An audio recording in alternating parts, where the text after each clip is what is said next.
జై శ్రీరామ్, జై హనుమాన్. హాయ్ అండి, అందరికీ నమస్కారము.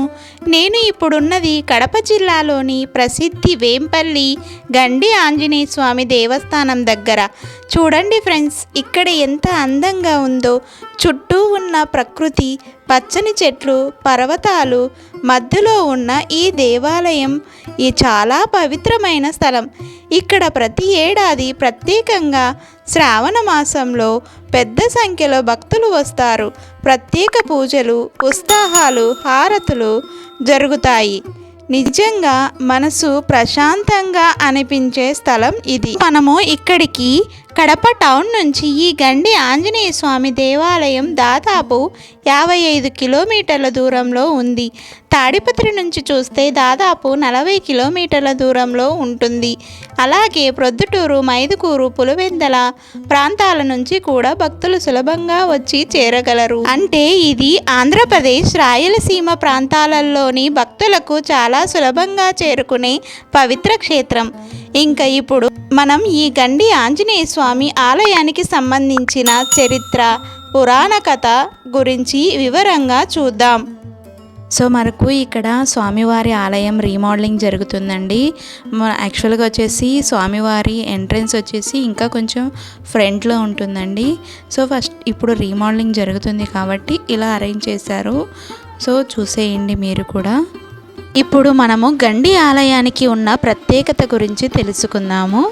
పురాణ కథనం ప్రకారము ఒకప్పుడు ఈ ప్రాంతంలో వర్షాలు కురుస్తున్న సమయంలో శ్రీరాముడు తన బాణంతో చిన్న విరాలి అంటే రాయి పైన గీతలు గీశాడు. ఆ గీతలతో హనుమంతుని రూపం అద్భుతంగా రాతిపై ఆవిర్భవించింది. కానీ అది పూర్తిగా కాకుండా కేవలం రూపురేఖలు మాత్రమే కనపడ్డాయి. కొన్ని శతాబ్దాల తర్వాత మాంధ్వాచార్య సాంప్రదాయంలోని గొప్ప ఆచార్యులు, మహానుభావుడు శ్రీ వ్యాసరాజులు ఇక్కడికి విచ్చేశారు. ఆయన రాముడు గీసిన గీతల వెనుక ఉన్న అద్భుతాన్ని గ్రహించి భక్తితో ఆ ఆంజనేయ స్వరూపాన్ని పూర్తిగా విగ్రహంగా తీర్చిదిద్దారు. అందువలన ఈ ఆంజనేయ స్వామి ఆలయంలో ఉన్న విగ్రహం రామచంద్రుని ఆశీస్సులు, వ్యాసరాజు గారి కృషి కలిసిన పవిత్ర రూపంగా పరిగణించబడుతుంది.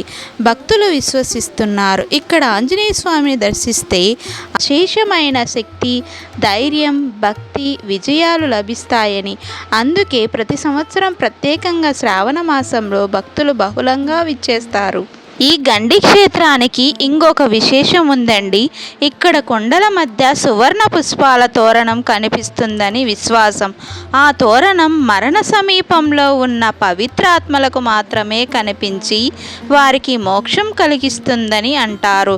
ఇలాంటి ఆధ్యాత్మిక విశేషాలు ఈ ఆలయానికి మరింత గొప్పతనాన్ని తీసుకొస్తాయి. గండి క్షేత్రానికి గండి అనే పేరు ఎలా వచ్చిందో ఇప్పుడు తెలుసుకుందాము. ఇక్కడ పాపాగ్ని నది కొండల మధ్య చిన్న గుండలా ప్రవహిస్తుంది. అందుకే దీనికి గండి అని పేరు వచ్చింది. గండి అంటే తెలుగులో గుండ లేదా నాజూకైన మార్గం అని అర్థం. ప్రకృతి సౌందర్యం మరియు నది కలిసిన ఈ దృశ్యం నిజంగా దేవాలయానికి ఓ ప్రత్యేకత. నది ఒడ్డున కూర్చోంటే మనసు ఎంతో శాంతి కలిగిస్తుంది. అందుకే భక్తులు దీనిని ప్రకృతితో కలిసిన ఆధ్యాత్మిక ఆలయం అని చెబుతారు. ఆలయ విశేషాలు. ఇక్కడి విగ్రహం అభయహస్తంలో ఉంటుంది. ఒక చేతితో భక్తులకు అభయమిస్తూ మరొక చేతిలో పుష్పం పట్టి ఉన్నట్టు కనిపిస్తుంది. ఇది ఆంజనేయుని దయా కరుణలకు ప్రతీక. ఆలయంలో జరిగే ప్రతి పూజ, హారతి ఎంతో భక్తి శ్రద్ధలతో జరుగుతుంది. ఆలయం గోపురం, ప్రాంగణం కూడా ఆధ్యాత్మికత కాంతిని ప్రసరిస్తుంది. పండుగ రోజుల్లో ముఖ్యంగా శ్రావణ మాసంలో ఇక్కడ వాతావరణం అద్భుతంగా ఉంటుంది. భక్తుల కోలాహలం, మంత్రోచ్చరణలు, హారతులు ఇవన్నీ కలిపి ఆత్మకు ఆహ్లాదాన్ని ఇస్తాయి. శ్రావణ మాస ప్రత్యేకత. శ్రావణ మాసం అనేది ఆంజనేయ స్వామికి ఎంతో ప్రీతికరమైన నెల. ఈ కాలంలో భక్తులు వ్రతాలు, పూజలు చేస్తారు. గండి ఆంజనేయ స్వామి ఆలయంలో అయితే ప్రతిరోజు ప్రత్యేక పూజలు జరుగుతాయి. ప్రతి శ్రావణ మాసంలో మా కుటుంబం కూడా ఇక్కడికి వస్తుంది. ఇక్కడి వాతావరణం నిజంగా ఆధ్యాత్మిక అనుభూతిని ఇస్తుంది. పూజలు, హారతులు చూసి మనసు భక్తితో నిండిపోతుంది. ఇదే అండి గండి ఆంజనేయ స్వామి ఆలయం యొక్క పవిత్రత, చరిత్ర విశేషాలు, ఇక్కడి ప్రకృతి సౌందర్యం, ఆధ్యాత్మిక శక్తి రెండూ కలిపినప్పుడు భక్తులకు ఒక అపూర్వ అనుభూతి కలుగుతుంది. మీరు కూడా తప్పనిసరి ఈసారి ఈ ఆలయానికి వచ్చి స్వామివారి ఆశీస్సులు పొందాలని నా కోరిక. జై శ్రీరామ్, జై హనుమాన్.